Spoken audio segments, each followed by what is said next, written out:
శ్రీ గురుభ్యో నమ.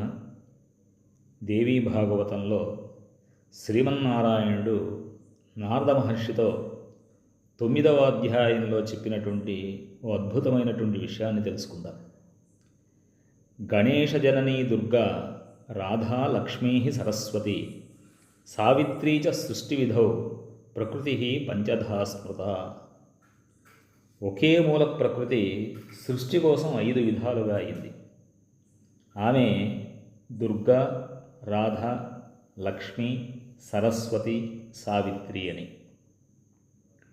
మరి ఇటువంటి ప్రకృతికి సహాయ దేవతలుగా కాళీ, వసుంధర, గంగా, షష్ఠి, మంగళ, చండిక, తులసి, మనస, నిద్ర, స్వాహ, స్వధ, దక్షిణ అనేటువంటి దేవతలు సృష్టించబడ్డారు.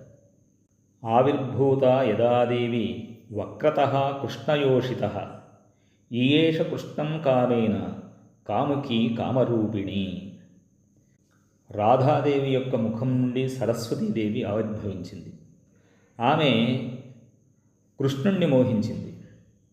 శ్రీకృష్ణుడు ఆమె యొక్క ముఖ కవళికలను చూసి ఆమె యొక్క భావాన్ని తెలుసుకొని ఆ ఉద్భవించినటువంటి సరస్వతీదేవితో చెప్తున్నారు. ఆమె ముఖం నుండి ఉద్భవించింది కాబట్టి వాక్ అనేటువంటిది మొట్టమొదటి పేరు, తరువాత సరస్వతిగా చెప్పబడింది.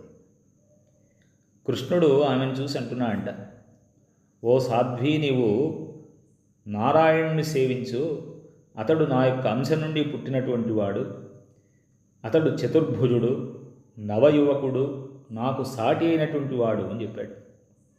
ఎందుకు? నారాయణుడే 2 భాగాలుగా ఉద్భవించాడు. ఒకటి నారాయణ తత్వం 4 భుజాలతో ఉండడం, రెండవది కృష్ణతత్వం 2 భుజాలతో ఉండడం. కాబట్టి 4 భుజాలతో ఉన్నటువంటి శ్రీమన్నారాయణుని గురించి ధ్యానం చేయమని చెప్పాడు కృష్ణుడు. భజ నారాయణం సాధ్వి మదంశం చ చతుర్భుజం. ప్రాణాధిష్టాతృదేవి సా, ఈ రాధాదేవి అనేటువంటి ఆమె నా యొక్క ప్రాణసఖి. నారాయణుని యొక్క సన్నిధిలో లక్ష్మీదేవి ఉంటుంది. ఆమె నీకు సమానమైనటువంటి రూపాన్ని కలిగినటువంటి ఆమె శాంత స్వభావిని. ఆ నారాయణుడు మీరిద్దరినీ కూడా సమానంగా చూస్తాడని చెప్పాడు. ఇత్యుక్త్వా పూజయామాస తాం దేవీం సర్వపూజితాం. మరి ఇట్లా చెప్పినటువంటి ఆ కృష్ణుడు సరస్వతీదేవిని పూజించాడు. అంటే సరస్వతీదేవిని మొదట పూజించినటువంటి వాడు కృష్ణుడు. తరువాత బ్రహ్మ విష్ణు మహేశ్వరులు కూడా ఆమెను పూజించారు. తతః తత్పూజనం చక్రుః బ్రహ్మ విష్ణు శివాదయః. మరియు మనం సరస్వతి ప్రార్థన చేసేటువంటి సమయంలో యా కుందేందు తుషారహార ధవళ, యా శుభ్ర వస్త్రాన్విత, యా వీణా వరదండమండితకర, యా శ్వేత పద్మాసన, యా బ్రహ్మాచ్యుత శంకర ప్రభృతిభిః దేవైః సదా పూజిత, సా మాం పాతు సరస్వతీ భగవతి నిశ్శేష జాడ్యాపహ అని పలుకుతాం. బ్రహ్మ విష్ణు మహేశ్వరాది దేవతలంతా కూడా పూజ చేసినటువంటి ఆమె కాబట్టి ఇటువంటి సరస్వతీదేవిని ప్రార్థన చేస్తే, పూజిస్తే సకల సత్ఫలితాలు మనకుంటాయని చెప్తున్నారు. మరి కృష్ణుడు ఆమెకి ఇంకొక వరాన్ని కూడా ఇచ్చాడంట. మాఘశుద్ధ పంచమి నాడు నిన్ను పూజించినటువంటి వారు మంచి జ్ఞానవంతులవుతారు అని చెప్పాడు. మాఘస్య శుక్ల పంచమ్యాం విద్యారంభే చ సుందరి అని అన్నారు.